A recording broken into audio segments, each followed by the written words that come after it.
शिरूर लोकसभा मतदारसंघातून शिवाजीराव आढळराव पाटलांनी जो आहे तो उमेदवारीचा अर्ज आता दाखल केलेला आहे। आपल्यासोबत स्वतः दादा आहेत। दादा, निवडणुकीचा अर्ज आपण आता दाखल केलेला आहे, विजय निश्चित आहे? 101%, 1001%, 10,001% माझा विजय निश्चित आहे। या वेळेला मी आत्मविश्वासानं सांगतो, जास्तीत जास्त लीडने मी यावेळेला निवडून येणार। तशी परिस्थिती मतदारसंघात गावोगावी गेल्यावर दिसून आली। आज नाही, गेले 3 महिने, 15 महिने, 18 महिने मी एकही गाव सोडलं नाही की ज्या गावामध्ये जाऊन लोकांची विकास कामं केली आहे। निवडून गेलेला खासदार वेगळा, कामं करणारा माजी खासदार मी आहे। निवडून लोकांनी त्यांना दिलाय, विकास कामं मी केली आहे।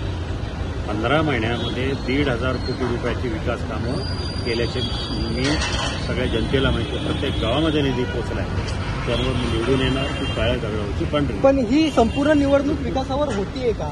आता मी तुम्हाला विकासाचं सांगितलं नाही, प्रचारामध्ये तोच विषय आहे। मी केलेली विकास कामं आणि मला करायची विकास कामं। पुणे नाशिक रेल्वेचा प्रश्न असेल त्याला आज 25,000 कोटी रुपये लागणार। माझ्या मतदारसंघामध्ये जे ट्रॅफिकचे हायवेचे प्रश्न आहेत त्यासाठी मला 25,000 कोटी रुपये लागणार। एकंदरीत 50,000 कोटी रुपये जर मतदारसंघासाठी हवे असेल तर तिथं सत्तेतलाच खासदार जाणं आवश्यक आहे आणि नरेंद्र मोदीजींच्या पाठीमागं राहणारा खासदार, त्यांच्या विचाराचा खासदार निवडून जाणं गरजेचं आहे। आणि त्याशिवाय आज मी पाहतो इथं शिवसेना, भाजप, राष्ट्रवादी, मनसे, रिपाई, रासप हे सगळे पक्ष एकत्रित येऊन माझ्या पाठीशी। दादा, पण अमोल कोल्हे विरुद्ध शिवाजी आढळराव पाटील या निवडणुकीकडे संपूर्ण राज्याचं लक्ष लागलेलं आहे। अमोल कोल्हेंचं आव्हान कसं बघताय?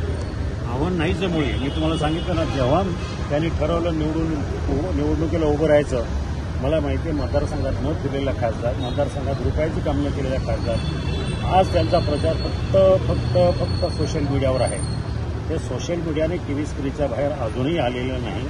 लोकांना माहिती आहे, फक्त ते जगाला भासवतात की कामं केलेली नाही आणि त्यांचा आव्हान तर नाही, पराभव 100% आहे। त्यांच्या पक्षाचा जाहीरनामा आज आलेला आहे, जाहीरनामा आला 500 रुपयामध्ये गॅस सिलेंडर देणार म्हणून सांगितलं। त्यांचा संबंधच येणार नाही ना, तिथेपर्यंत पोहोचणारच नाही। धन्यवाद। तर हे होते शिवाजी आढळराव पाटील, ज्यांनी नुकताच जो आहे तो उमेदवारीचा अर्ज भरलेला आहे आणि 100% नाही तर 10,000% माझाच विजय जो आहे तो शिरूर लोकसभा मतदारसंघामध्ये होणार आहे, अशा प्रकारचं मत आढळराव पाटलांनी आता व्यक्त केलेलं पाहायला मिळत आहे। रोहन कदम, जय महाराष्ट्र न्यूज, पुणे।